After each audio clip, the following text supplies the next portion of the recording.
Saya katakan bahwasanya Al-Imam Nawawi membolehkan bid'ah hasanah. Al-Imam Al-Iz bin Abdissalam juga membolehkan bid'ah hasanah. Al-Imam Syafi'i juga membolehkan bid'ah hasanah. Tetapi bid'ah hasanah yang dimaksud oleh mereka para imam bukan yang dimaksud oleh masyarakat umum. Yang dimaksud dengan bid'ah hasanah oleh mereka adalah sarana-sarana. Dalam hal ini kami tegaskan bahwa Ustadz Firanda telah berdusta dan memelintir pendapat Al-Imam Izzuddin bin Abdissalam. Karena setelah kami cek di dalam kitab beliau, ternyata Al-Imam Izzuddin bin Abdissalam menjelaskan bahwa pembagian bid'ah itu tidak hanya di dalam masalah fasilitas atau sarana ibadah, tetapi juga mencakup pada ibadah. Misalnya, beliau contohkan seperti salaman setelah selesai subuh dan setelah selesai asar, dan juga sholat terawih. Itu semua adalah ibadah, bukan fasilitas ibadah.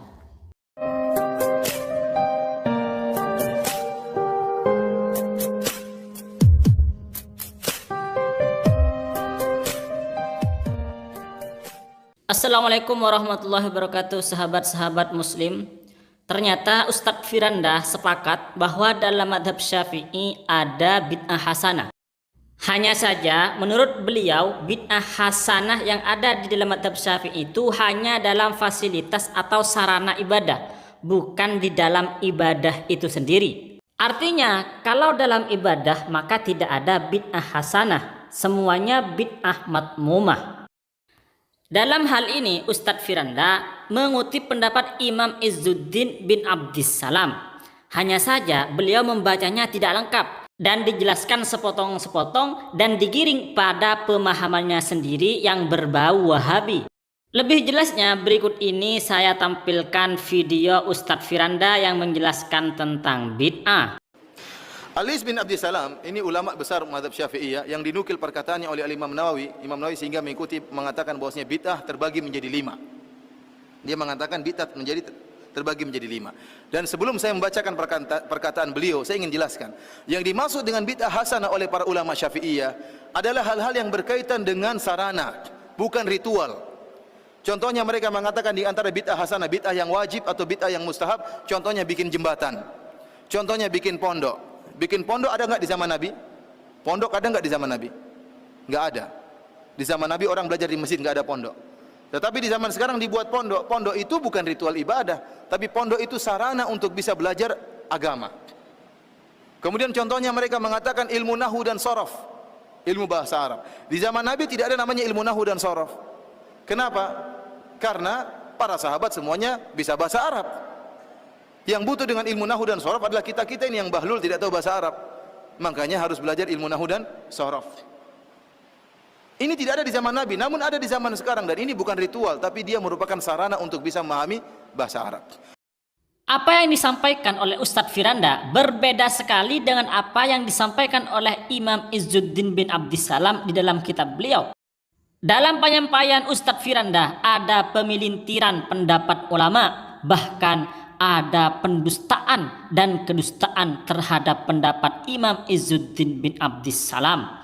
Ayo kita kaji sebenarnya seperti apa konsep bid'ah di dalam kitab Izzuddin bin Abdissalam.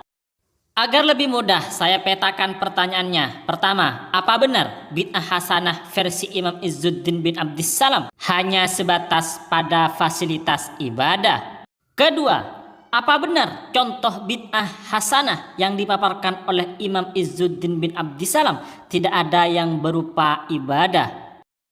Baik, kita lanjutkan kajiannya. Pendapat Imam Izzuddin bin Abdissalam di dalam kitab beliau yang bernama Qawaidul Ahkam fi Masalihil Anam.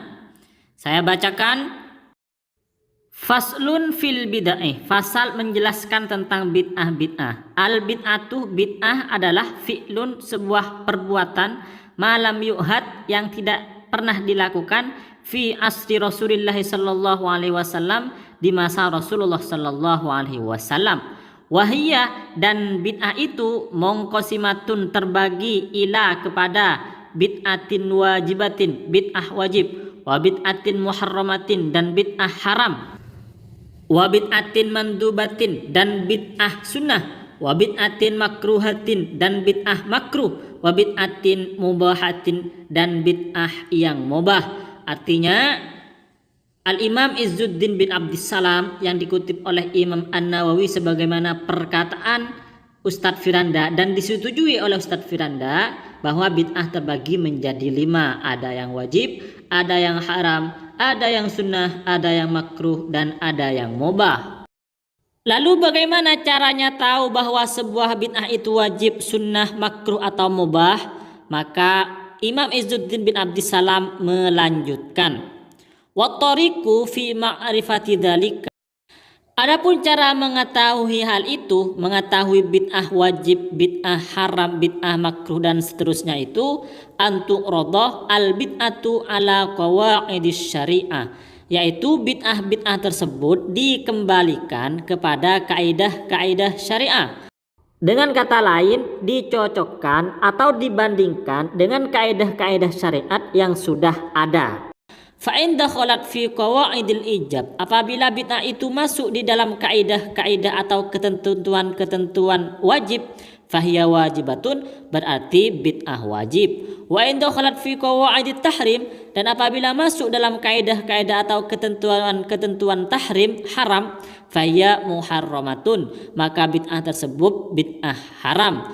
Wa in dakhalat fi qawaidil mandub, dan jika masuk dalam kaidah-kaidah sunnah, fahiya mandubatun, maka bid'ah itu menjadi sunnah. Wa in dakhalat fi qawaidil makruh, dan bila masuk di dalam kaidah-kaidah makruh, fahiya makruhatun, maka bid'ah itu makruh. Wa in dakhalat fi qawaidil mubahi, dan jika masuk dalam kaidah-kaidah mubah, boleh, fahiya mubahatun, berarti juga menjadi bid'ah mubah. Jadi Imam Izzuddin bin Abdissalam mengkonsep bid'ah itu dengan cara dikembalikan atau dibandingkan, dicocokkan dengan kaidah-kaidah syariat yang sudah ada. Bukan memilah antara fasilitas ibadah atau fasilitas ritual dengan ritual, bukan. Artinya bisa kita pahami, baik itu ritual ibadah atau itu fasilitas ibadah, ketika misalnya masuk dalam kaidah-kaidah atau ketentuan-ketentuan wajib,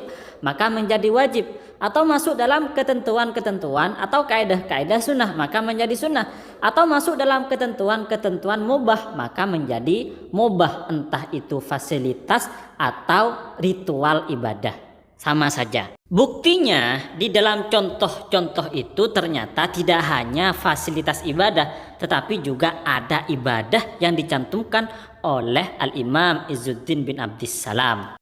Baik, mari kita tengok contoh-contoh yang ditampilkan oleh Al-Imam Izzuddin bin Abdissalam. Pertama, contoh bid'ah wajib. Di antara contohnya adalah belajar ilmu nahwu. Di masa Nabi nggak ada ilmu nahwu dan para sahabat tidak perlu belajar ilmu nahwu. Tapi sekarang belajar ilmu nahwu adalah bid'ah yang wajib. Kenapa? Karena belajar Al-Quran, belajar hadis Rasulullah tidak bisa kecuali belajar ilmu nahwu. Belajar Al-Quran, belajar hadis Rasulullah itu wajib. Tetapi tanpa ilmu nahwu tidak bisa belajar Al-Quran dan tidak bisa belajar ilmu hadis. Maka dalam hal ini masuk dalam kaidah yang bernama ma la yatimul wajib illa bihi fahuwa wajibun. Jika ada sesuatu yang mana sebuah kewajiban tidak bisa sempurna kecuali dengan sesuatu tersebut, maka sesuatu tersebut juga menjadi wajib.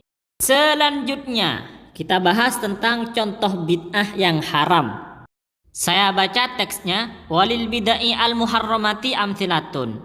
Bid'ah muharramah, bid'ah yang diharamkan memiliki beberapa contoh. Minha diantaranya madhabul qadariyah, madhabnya sekte qadariyah. Wa minha madhabul jabariyah, sekte jabariyah. Wa minha madhabul murji'ah, diantaranya madhabnya murji'ah. Wa minha madhabul mujassimah, di antara bid'ah yang haram adalah madhabnya atau aliran mujassimah, yaitu orang-orang yang menjisimkan Allah atau orang-orang yang mengatakan Allah Ta'ala punya tubuh, punya anggota tubuh, punya anggota fisik. Waraddu ala haula'i minal bid'ai al-wajibat. Sedangkan menolak mereka atau membongkar kesesatan mereka adalah sesuatu bid'ah yang wajib. Selanjutnya, contoh-contoh bid'ah yang mandubah atau bid'ah yang sunnah. Walil bid'ahil mandubati amtsilatun, contoh-contoh bid'ah minha diantaranya ihdatsur rubuti wal madarisih, membangun pondok dan madrasah. Wa binaul qanatiri, membangun jembatan. Wa minha, dan diantaranya kullu hisanin lam yuhad fil asril awal, semua kebaikan yang tidak ada di masa Nabi.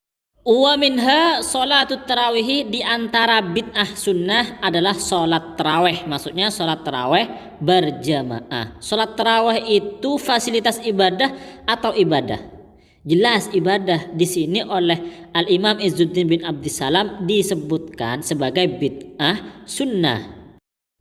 Jadi nggak benar apa yang disampaikan oleh Ustadz Firanda bahwa pembagian bid'ah di dalam madhab Syafi'i itu hanya sebatas di dalam masalah fasilitas ibadah. Karena ternyata ibadah pun jika masuk di dalam kaidah-kaidah syariat yang misalnya sunnah, maka juga menjadi sunnah walaupun itu ibadah bukan fasilitas, seperti sholat taraweh. Baik, kita lanjutkan selanjutnya contoh bid'ah yang makruh. Di sini disebutkan di antara bid'ah yang makruh adalah melukis atau mengukir masjid. Selanjutnya contoh bid'ah mubah. Wal bid'ah al mubahatu amtsilatun. Bid'ah yang mubah juga memiliki beberapa contoh, di antaranya al musafahatu uqaibas subhi wal asri, yaitu musafahah atau salaman setelah sholat subuh dan asar. Jadi salaman setelah sholat subuh dan asar oleh Al-Imam Izzuddin bin Abdissalam dikategorikan sebagai bid'ah mubahah. Artinya menurut Al-Imam Izzuddin bin Abdissalam, salaman musafahah setelah selesai sholat itu boleh, bid'ah yang boleh-boleh saja. Sedangkan menurut Ustadz Salafi Wahabi termasuk Ustadz Firanda mengatakan salaman selesai sholat itu nggak boleh karena tidak diajarkan oleh Rasulullah. Artinya bid'ah, dan semua bid'ah itu sesat kata mereka. Khusus Ustadz Firanda mengatakan mengenai hukum salaman selesai sholat. Menurut beliau tidak boleh memulai salaman ketika selesai sholat. Tapi kalau disalami, maka kata beliau salami saja, tidak apa-apa. Poin yang ingin saya sampaikan adalah bahwa pembagian bid'ah oleh Asy-Syafi'iyah termasuk oleh Al-Imam Izzuddin bin Abdissalam itu tidak hanya sebatas kepada fasilitas atau sarana ibadah, tetapi juga di dalam masalah ibadah sendiri. Contohnya seperti taraweh dikategorikan sebagai bid'ah mandubah, bid'ah yang sunnah, atau musafahah setelah selesai sholat asar dan subuh menurut Al-Izzuddin bin Abdissalam bid'ah yang mubah. Tetapi kalau menurut Salafi Wahabi itu adalah nggak boleh karena bid'ah. Contoh-contoh ibadah yang dijelaskan oleh Al-Izzuddin bin Abdissalam itu tidak dibaca dan tidak dijelaskan oleh Ustadz Firanda.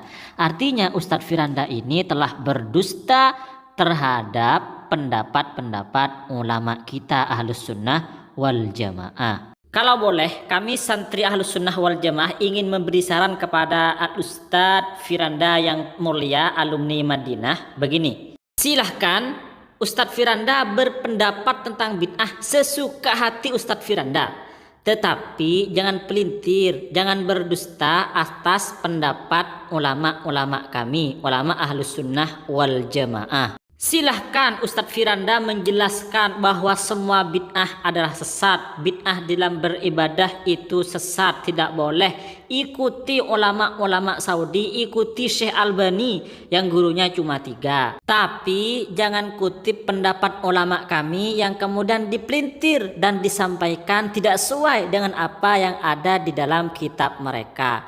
Ini namanya pembodohan. Ini namanya ketidakjujuran di dalam ilmu. Tidak jujur di dalam menyampaikan ilmu. Jika seperti ini cara mainnya, maka apa bedanya dengan orang-orang Yahudi yang hanya menyampaikan sebagian dan menyimpan sebagian ajaran-ajaran Allah Subhanahu wa ta'ala.